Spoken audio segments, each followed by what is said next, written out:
ایک ایسا پھل جس کا ذکر قرآن پاک میں 7 بار آیا ہے۔ اس پھل کا شوگر کے لیے سعودی ڈاکٹر کا خود پر آزمایا ہوا نسخہ جس سے آپ بھی شوگر کو ختم کر سکتے ہیں۔ ڈاکٹر حسان شمسی پاشا 1988 سے جدہ شہر کے ہسپتال مستشفی الملک فہد للقوات المسلحہ میں دل کے امراض کے اسپیشلسٹ کی حیثیت سے کام کر رہے ہیں۔ ان کی کارکردگی اختصار کے ساتھ ویکیپیڈیا پر دیکھی جا سکتی ہے۔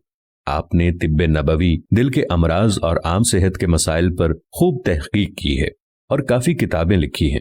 آپ کی ایک کتاب زیت الزیتون بین الطب والقرآن اپنے انداز کی ایک انوکھی کتاب ہے۔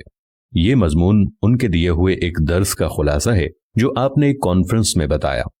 عوام الناس کے فائدے کے لیے اس کا ترجمہ یہاں دیا گیا ہے۔ انہوں نے اپنی کتاب میں اپنے بارے میں یوں لکھا ہے کہ جب مجھ پر یہ بھید کھلا کہ مجھے شوگر ہو گئی ہے اور اس کا لیول 500 تک پہنچا ہوا ہے تو میرے پیروں تلے سے زمین نکل گئی۔ لوگوں کے مشورے ایسے آنے لگے گویا ہر دوسرا شخص حکیم ہو، اور میں اس دوائی کا خود تجربہ کر چکا ہوں۔ بس ایسا سمجھیے کہ 1 مہینے کی سخت جد و جہد اور ورزشی اور محنت و مشقت اٹھا کر شوگر نہار منہ 200 اور ناشتے کے بعد 300 تک پہنچ سکی۔ دیسی دوائیوں کا بھی کوئی ہیلا نہ چھوڑا مگر کوئی خاص افاقہ نہ ہو سکا۔ اس مرحلے پر میں نے طے کیا کہ اپنے آپ کو ہلکان کرنے والی بھاگ دوڑ چھوڑ کر اپنا علاج خود شروع کرتا ہوں، اور میں نے یہ 3 ممکنہ طریقے سوچے۔ نمبر 1 پر تھا سخت ورزش اور کھانے پینے میں انتہائی پرہیز۔ نمبر 2 پر تھا زیتون کے تیل کا استعمال۔ نمبر 3 تھا کسی باقاعدہ ہسپتال سے علاج کا شروع کروانا۔ ہر طرح کے علاج کا فائدہ دیکھنے کے لیے میں نے ایک ہفتے ان تینوں پروگراموں پر عمل کرنا شروع کیا تو نتائج کچھ یوں نکلے۔ پہلے ہفتے میں پروگرام نمبر 1 پر عمل کرنا، سخت اور کٹھن ورزش اور انتہائی پرہیزی کھانا پینا۔ اس عمل میں پورا ہفتہ گزر گیا مگر افاقہ اتنا معمولی تھا جس کا ذکر بھی نہیں کیا جا سکتا۔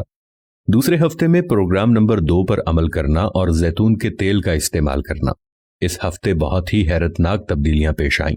ہفتے کے ابتدائی 3 دنوں میں ہی شوگر ناشتہ کر چکنے کے بعد 180 درجے پر اور نہار منہ 100 درجے پر جا پہنچی، جبکہ ہفتے کے باقی دن کے عمل کے بعد شوگر کا لیول ناشتہ کر چکنے کے بعد 93 درجے تھا۔ اس ہفتے بھر کے علاج کے بعد میرے دل میں کئی سوچیں آئیں۔ کیا زیتون کا تیل ایک وقتی علاج ہے؟ بعد میں کیا ہوگا؟ کوئی بھی مریض اس پر عمل جاری رکھے یا چھوڑ دے؟ کیا انسان کبھی کبھار ایسا کر لیا کرے اور پھر چھوڑ دیا کرے؟ کیا زیتون کا تیل انسانی لبلبے کو دوبارہ کام کرنے کے قابل بنا دیتا ہے؟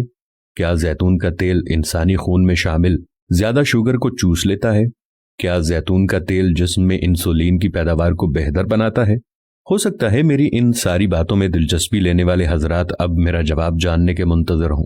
میرے پاس بھی واضح جواب موجود نہیں ہے، مگر مجھے بس اس سے غرض ہے کہ زیتون کے تیل کے استعمال سے میرے خون میں پائی جانے والی شوگر کا لیول مسلسل گھٹتا چلا گیا اور شوگر سے پیدا ہونے والے آزار جاتے رہے۔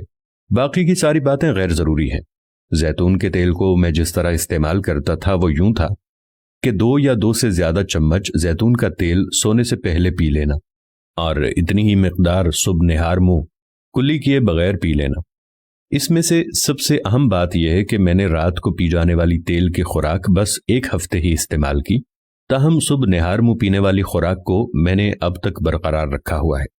یہاں میں ایک ہی سوال کا مبہم سا جواب دینا چاہتا ہوں کہ کیا شوگر میں کمی اور شوگر سے پیدا ہونے والے اعراض کا خاتمہ واقعی زیتون کے تیل کے استعمال سے ہی تھا؟ میرا جواب یہ ہے کہ مجھ پر تو یہی آشکار ہوا، اور میرے ساتھ ساتھ ان تمام لوگوں پر بھی جنہوں نے میرے مشورے پر عمل کیا اور اس طریقے سے اپنا علاج کیا۔ میں یہاں ایک بات ضرور بتانا چاہوں گا جو کہ میں نے خود محسوس کی اور وہ بہت ضروری بھی ہے کہ صبح نہار منہ زیتون کا تیل پی چکنے کے بعد اور ناشتہ کرنے کا درمیانی وقفہ جتنا زیادہ ہوگا افاقہ اتنا ہی زیادہ ہوگا۔ تاہم اتنا ضرور یاد رکھیے کہ یہ مدت کم از کم 1 گھنٹہ ضرور ہو۔ مجھے زیتون کا تیل استعمال کرتے ہوئے آج 1 سال ہو چکا ہے، اور مجھے یہ بتاتے ہوئے بہت فخر محسوس ہو رہا ہے کہ اللہ پاک کے کرم سے میری شوگر بہت ہی کنٹرول میں ہے۔ میرے اس بتائے ہوئے علاج سے لوگوں کے تاثرات کچھ یوں رہے۔ بعض نے پہلے دن ہی شوگر کا لیول 100 درجے گھٹ جانے کا بتایا تو کچھ نے یہ تبدیلی 4-5 دنوں کے استعمال کے بعد مرتب ہوتی ہوئی بتائی۔ اکثر لوگوں نے پیروں کے ٹھنڈے یا گرم ہو جانے کی شکایت کا ازالہ ہو جانے کا بتایا۔ کچھ نے کہا کہ ان کے پیٹ سے متعلق کئی شکایتیں جاتی رہیں۔ کچھ لوگوں نے تو یہاں تک بھی بتایا کہ اب انہوں نے شوگر کی دوائی کھانے کے معمول میں بھی تبدیلی کرنا شروع کر دی ہے۔ شوگر کا ٹیکا لگوانے والوں نے بتایا کہ انہوں نے یہ مقدار اب آدھی کر لی ہے اور اسے بھی ختم کرنے کا سوچ رہے ہیں۔